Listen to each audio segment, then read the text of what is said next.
Many Democrats are hoping the party will replace President Biden and get some young blood in the race, prompting one contender to get a transfusion from local orphans.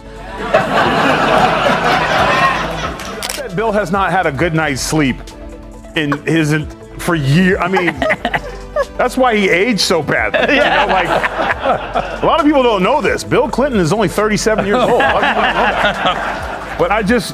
But she's just evil. Like, there's nothing like her. Why would she even tweet that? Like, don't you have I think she just sits around in her evil lair whenever she runs out of Eye of Newt and Small Children to Boil.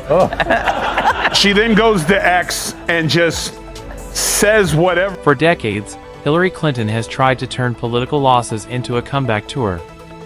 But Gutfeld and Tyrus tear that fantasy apart. They cut through the excuses, the blame games, and the sense of inevitability she built around herself.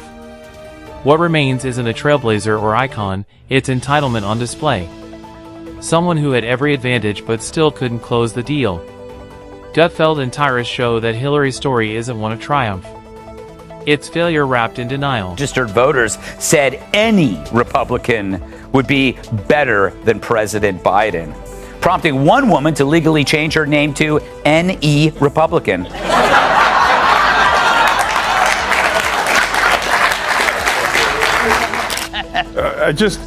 Every time she talks, you kind of get why Bill did what he did. You know what I'm saying? Like, like,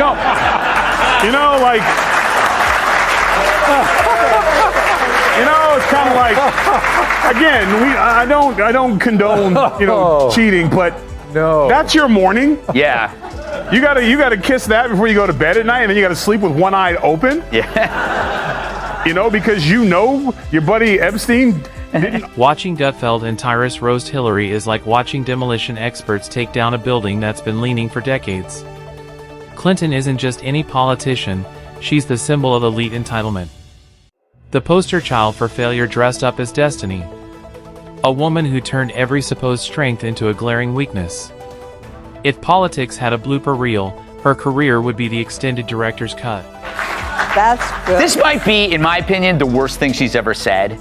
Because we know New York City subways.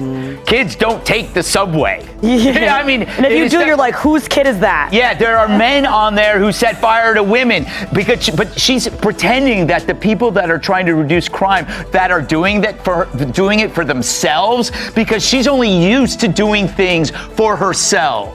If you're enjoying this video, don't forget to subscribe and hit the bell icon. Hillary Clinton's story is a masterclass in political irony. She spent her life believing she was destined for greatness, that history already had her name at the top. But destiny, as Gutfeld likes to point out, has a wicked sense of humor. She had it all: money, connections, media bias, and a husband who was a top political dealmaker. And yet she still missed the easiest shot in American history, losing to Donald Trump in 2016. That wasn't just a loss. It was an extinction-level event for her credibility. As Gutfeld and Tyrus said, her campaign slogan might as well have been, "Because I said so."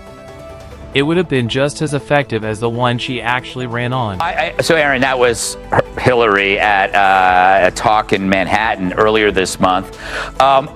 When Martha, is that her name? Margaret Hoover asked her that question about what do you have. It was a beautiful dig. Did you see Hillary? Like, what advice would you give to the first woman president? And it's like it's not you, Hillary. It's not you. Whoopsie poopsie, Hillary. Greg doesn't let Hillary off the hook. He calls her the queen of fake relatability, a masterclass in forced authenticity. Remember the hot sauce in her bag moment? That wasn't connecting with people. That was market research gone wrong. The harder she tried to seem like the every woman, the clearer it became that she hasn't really lived in the real world since Yale Law School. It's not that Hillary doesn't understand daily struggles, it's that she doesn't bother. Her worldview has always been about one thing: power, and the belief that she deserves it. Hillary Clinton argues Joe should be, quote, direct and forceful, end quote, against Trump in the CNN debate. Yeah, direct and forceful, just like the noose I put around Epstein's neck. If I did it. if I did it. Gutfeld goes further, calling her the political version of that coworker who keeps showing up to meetings even after being fired 3 times. No matter how often the public rejects her, Hillary finds a way back into the spotlight with a new book, a podcast, or a Netflix cameo. She's like a politician who refuses to admit the curtain has fallen, the lights are off, and the audience has left. Yet there she is, demanding an encore nobody asked for. Oh no!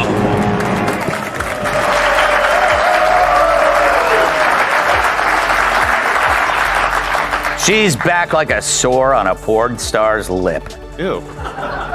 Complaining on X about Trump cleaning up D.C., she says, quote, on one hand, Republican officials call themselves war fighters. On the other, they become whiny. People haven't forgotten Hillary's role in foreign policy disasters. Libya fell into chaos while she joked about Gaddafi's downfall. Her much-touted Russian reset turned sour the moment Putin decided to act like a supervillain. Gutfeld and Tyrus present her record not as skilled leadership but as a highlight reel of failed experiments that left the world worse off. What makes their critique sharp is how they show Hillary obsessed with history books that will never honor her. She spent decades trying to write her own legacy, like force editing her own Wikipedia page. But history doesn't bend for entitlement. The harder she tried, the more it slipped away. Instead of becoming the first female president, she became the first candidate to show that being female alone isn't enough. Instead of a feminist icon, she became a warning of how entitlement doesn't guarantee victory. President Joe Biden has advanced prostate cancer. I'm sure the announcement had nothing to do with the recently released Her audio and the bombshell book about his cognitive decline. Just like I think how Yoko Ono had nothing to do with the Beatles breaking up.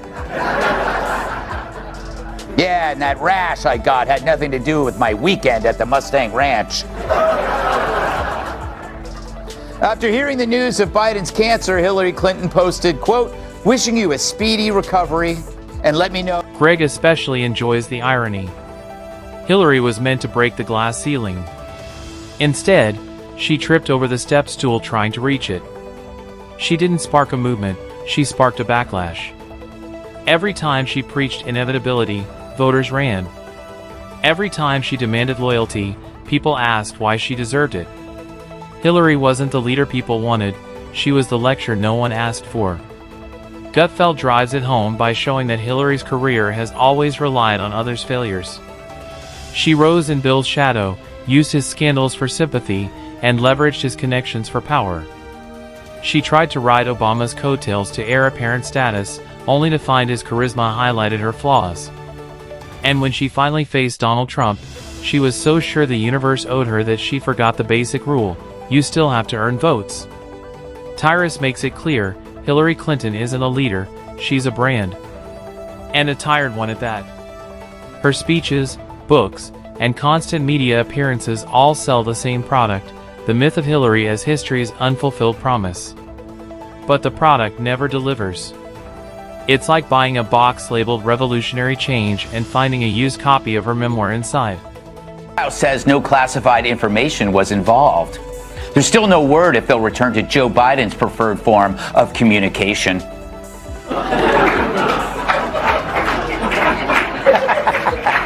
Hillary Clinton weighed in on the Signal story, saying, "You gotta be kidding." By the time Gutfeld and Tyrus finished, the picture was clear: Hillary Clinton won't be remembered as the president who almost was. She'll be remembered as the politician who had every tool, every connection, every break in her favor, and still lost the unlosable race. She shows what happens when political arrogance meets voters who refuse to be lectured. Her legacy isn't greatness, it's failure wrapped in self-pity. Her impact isn't progress, it's a warning. And her relevance today isn't power, it's desperation. Every time she tries to rewrite her story, the failure she's hiding sticks out even more. She's like a magician pulling the same rabbit from the same hat.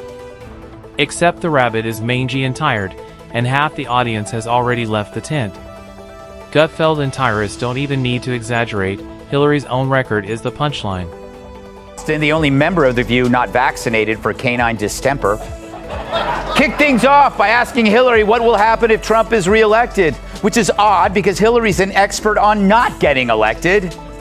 I wonder, does she think it would end our country as we know it? I think it would be the end of our country as we know it. And I don't say that lightly. You know, I hated losing, and I especially hated losing to him because I had seen so many warning signals. She wanted history to see her as a trailblazer. Instead, she's remembered as the candidate who had money, media praise, and institutional support, and still lost to Donald Trump, the man the press said couldn't win. That's not bad luck, that's a self-inflicted wound of historic size. When history writes its notes, Hillary won't be the first woman president. She'll be the warning label on political entitlement. And yet she refuses to let go. She clings to the spotlight with another speech, another book, and another paycheck from the same institutions she claims to challenge. It's hypocrisy so obvious it begs to be roasted. Tyrus notes she reinvented herself many times, champion of women, champion of the middle class, champion of unity. But each mask fell faster than the last. Voters didn't buy it in 2016, and they don't buy it now. That's the wound that won't heal, decades of demanding loyalty while giving nothing but condescension in return. The problem is they all want to fly with their heads out the window. Adorable, but dead. In Washington, D.C., the giant grocery chain has announced a ban on large bags. Great, now where will I shop? Complains one large bag. She didn't lose because America wasn't ready for a woman president. She lost because America was tired of lectures from someone who thought she was too important to be questioned. She was supposed to be inevitable, but inevitability doesn't survive reality. Gutfeld makes it clear, Hillary's story isn't empowerment, it's entitlement. She expected the presidency to be handed to her just like everything else, jobs through connections, opportunities through proximity. The tragedy isn't that she failed. It's that she never understood why. In her world, blame is always outsourced, the press, voters, Russians, the weather. Anyone but Hillary. But the excuse machine doesn't work anymore. The more she talks, the clearer it is, she's not a victim of circumstance. She's the architect of her own downfall. Her remaining relevance comes not from power, but from being roasted, kicked like a cardboard cutout propped up by media nostalgia. Signals that you were gonna lose? Well, too bad you didn't bother to visit the states you ended up losing, you potato-shaped wine bag. But would he even be worse now? I think that he'd be even worse now because he was somewhat restrained, believe it or not, in the first term by people who he hired because he thought they would go along. And that's why the takedown hits so hard. It isn't cruel, it's honest. Hillary built herself into a monument of inevitability. When that monument fell, she tried to sell the rubble as progress. But no one is buying. Her story isn't glass ceilings broken, it's how far someone can fall when arrogance replaces authenticity. Her place in history won't be as the first woman president or a respected near-miss. It'll be the cautionary tale of an era, the face of elitism, entitlement, and everything voters rejected. Gutfeld and Tyrus carved that lesson in stone. Hillary didn't just lose an election, she lost her legacy. What was meant to be her crowning achievement became the moment defining her downfall. No polished speech, no excuse, no staged comeback can change what everyone saw in real time.